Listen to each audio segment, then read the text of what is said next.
Hola, bienvenidos al canal. Continuando con los resúmenes del libro El zorro de arriba y el zorro de abajo, escrito por José María Arguedas, ahora pasamos al segundo diario, segunda parte, donde comparte con nosotros una pequeña historia, pequeña, reflexiva y un segmento, un fragmento de la realidad nacional, que es propio, característico de este escritor.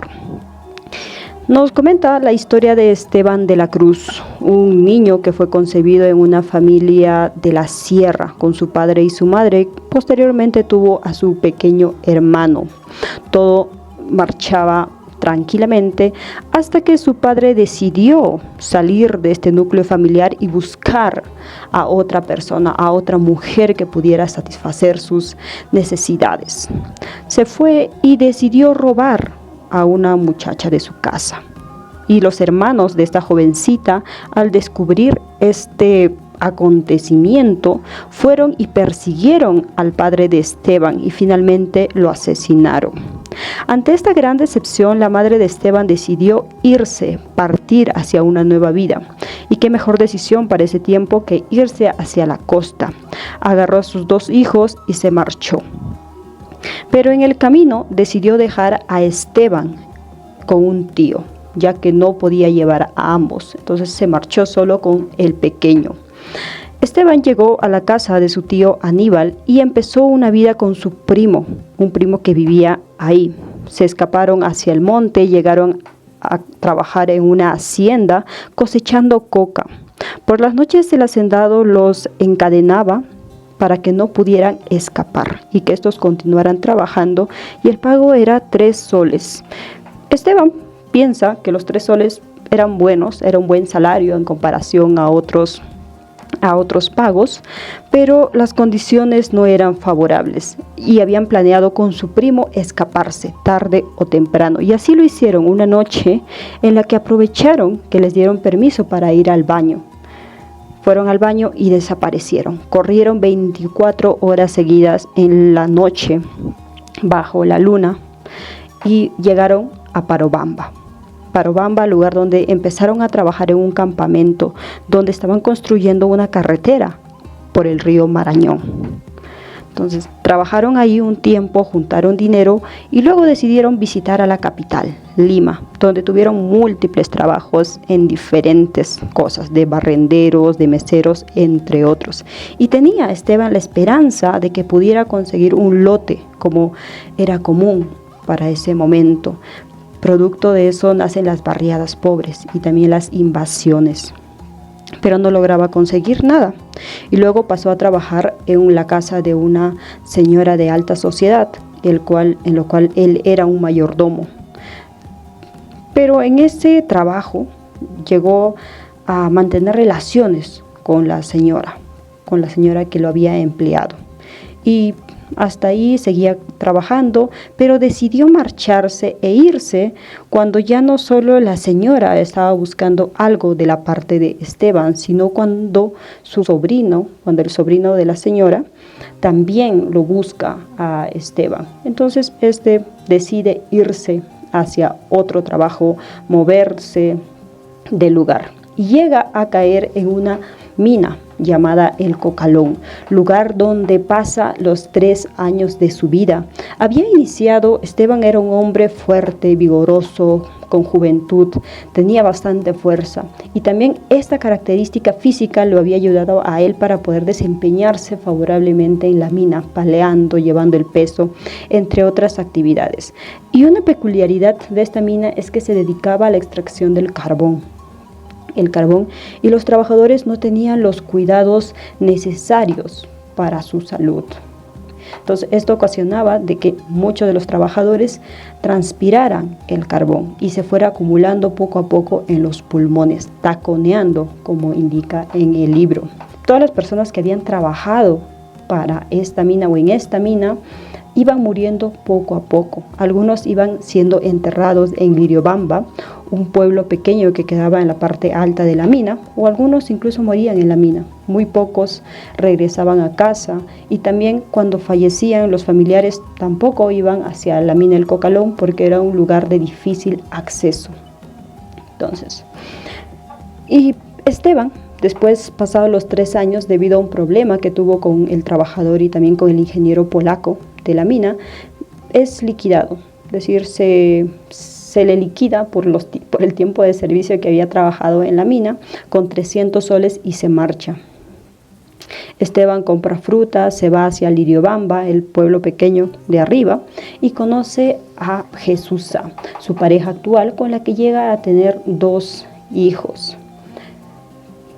Ella trabajaba de ayudante de la cocinera Juliana, doña Juliana, y la roba. Ambos escapan hacia Chimbote, lugar donde logran conseguir comprar un pequeño lotecito en una de las barriadas más alejadas del centro de Chimbote. En este lugar también llega a comprar una máquina de coser zapatos con el cual trabajaba. También llega a adquirir una carretilla con lo cual vendía chupetes, vendía helados, y su esposa, doña Jesusa, la señora Jesusa, vende también papa, cebolla en el mercado, en unos puestos de la línea donde amontonan los sacos de papa y cebolla para que pudieran vender.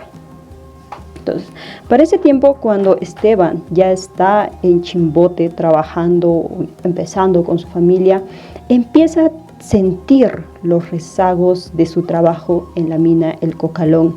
Empieza a toser oscuro. Los esputos que él expulsaba de su cuerpo eran oscuros completamente. Entonces, y poco a poco fue enflaqueciendo, su omóplato se fue siendo visible hacia el exterior, todo su cuerpo se fue chupando hacia adentro, y esto era muy notorio, y aparte había perdido la fuerza que solía tener, y era como una calavera andante, como se describe.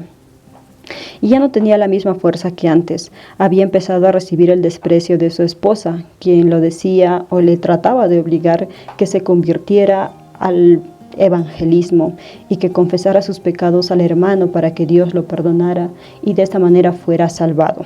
En lo cual Esteban se rehusaba y decía que los hermanos incluso eran más pecadores que él, y no quería hacerlo, y que él trataría o encontraría la manera de librarse de esa enfermedad.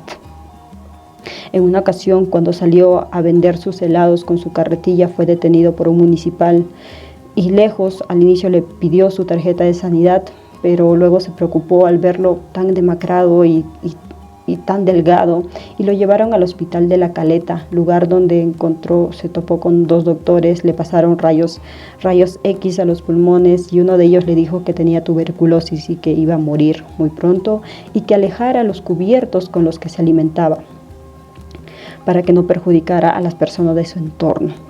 Y el otro médico le dijo que no tenía tuberculosis, que lo que tenía que hacer era dejar de trabajar en cosas pesadas, que dejara la carretilla y que estuviera tranquilo. Y asimismo Esteban preguntó cuánto tiempo le quedaba, y el doctor le dijo que no se sabía en su caso. Esta situación lo hizo pensar a Esteban en su vida, y quiso buscar a alguna persona que haya trabajado en la mina El Cocalón y que todavía estaba vivo. Fue preguntando de barriada por barriada, personas, y finalmente después de un tiempo dio a caer con el primo de su esposa, de Jesusa, con un primo a lo cual visitó.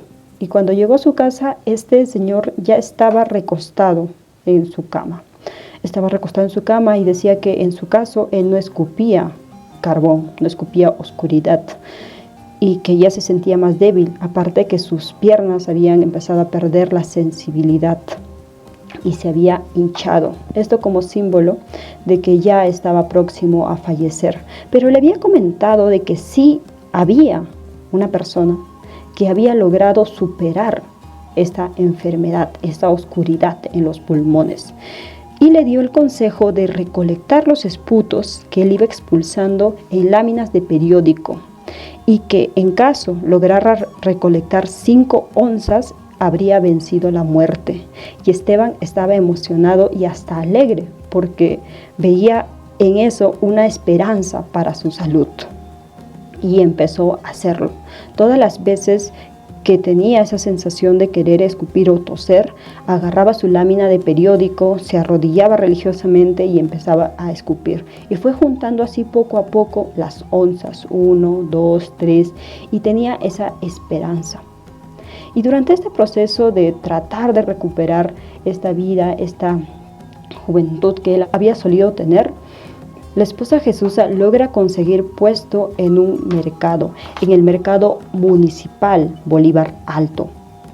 En este lugar empieza pues a trabajar y se ve el futuro un poco favorecedor para esta familia, ya que tener un puesto en este mercado de pues saludable, o este mercado que ya era reconocido por la municipalidad, les iba a permitir a ellos poder conseguir ingresos más pues permanentes, más estables en los meses, y aparte ya no tendrían la necesidad de tener que estar guardando sus productos y nuevamente al día siguiente llevarlos para poder venderlos. Entonces, de este lado, Esteban estaba un poco más tranquilo y feliz, de cierto modo, al ver que ya su familia, cuando él se fuera, cuando él muriera, ya estaría un poco mejor económicamente. Y también había formado amistad con el loco Moncada, a quien le llamaba compadre. Solían compartir noches de conversación, le contaba su vida, Moncada lo escuchaba, le hacía preguntas y eran amigos.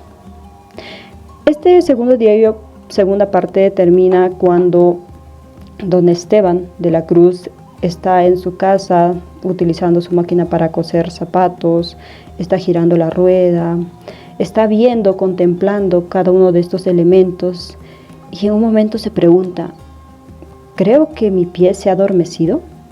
¿Es hinchazón? Esto dándonos a conocer que es un símbolo que próximamente va a partir. Bien, ese fue el resumen de este segundo diario, segunda parte. Hasta pronto.